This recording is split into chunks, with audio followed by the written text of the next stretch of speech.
Deixe-me contar uma história, mas uma história que não é como qualquer outra. É a história de um homem que transformou o mundo com nada além de amor, coragem e uma fé que não conhecia limites. E tudo começou na pequena cidade de Assis, cercada pelas colinas douradas da Úmbria. Imagine Assis há mais de 800 anos, uma cidade vibrante, cheia de mercadores, soldados e monges, mas também de disputas e desigualdades.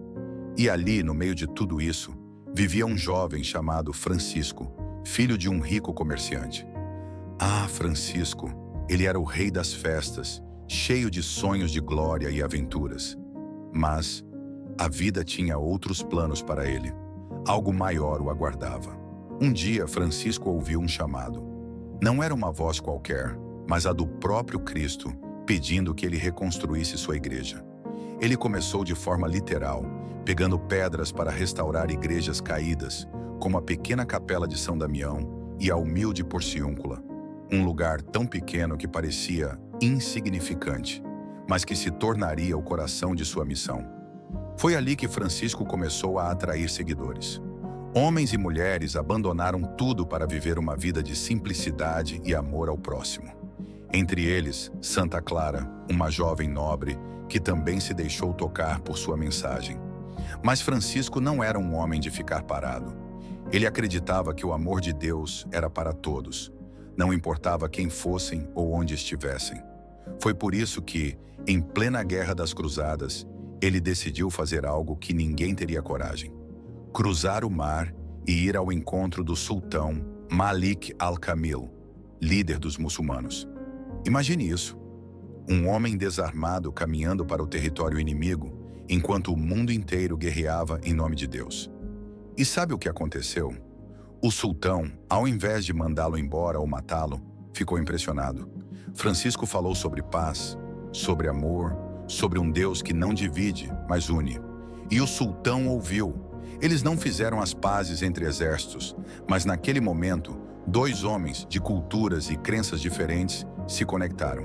Uma semente foi plantada ali, e é por isso que até hoje Francisco é considerado um exemplo de diálogo entre religiões. Mas não pense que a história dele para por aqui. Oh, não! Ainda tem o lobo de Gúbio. Você já ouviu falar desse lobo? Era uma fera que aterrorizava uma cidade inteira. As pessoas viviam com medo, escondidas, rezando para que alguém resolvesse o problema. E sabe quem foi? Francisco, claro. Ele caminhou até o lobo sozinho, sem medo. Quando encontrou o animal, olhou nos olhos dele e falou como se estivesse falando com um amigo. "Por que você faz isso?" ele perguntou. O lobo, como que envergonhado, abaixou a cabeça. Francisco prometeu: "Se as pessoas te alimentarem, você não atacará mais." E foi exatamente o que aconteceu. O lobo virou um amigo da cidade, um lembrete vivo de que até o mais feroz pode ser transformado pelo amor.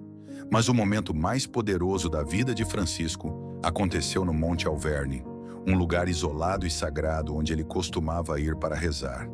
Ele estava ali, sozinho, contemplando o amor de Cristo, quando uma visão o tomou.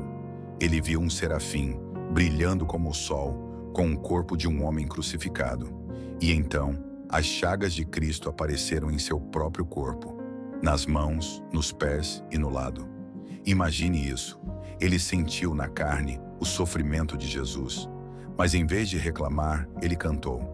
Ele louvou a Deus, mesmo em meio à dor, com o coração cheio de alegria. Quando Francisco voltou a Assis, ele já não era apenas o homem das ruas ou das montanhas. Ele era o reflexo vivo de Cristo. Ele passou seus últimos dias na pequena Porciúncula, cercado pelos que o amavam. E quando a morte chegou, ele a chamou de irmã, cantando seu famoso Cântico das Criaturas. Louvado seja, meu Senhor, pela nossa irmã morte corporal. Hoje, se você for a Assis, poderá sentir a presença dele. Cada pedra, cada colina, cada igreja conta sua história. Francisco não deixou ouro nem exércitos, mas deixou algo muito maior: a certeza de que a simplicidade, a humildade e o amor podem transformar o mundo. Então, sempre que você ouvir o vento, lembrar-se do lobo ou do brilho do sol, pense em Francisco. Ele é o irmão de todos nós, e a história dele continua viva, Basta que a deixemos entrar em nossos corações.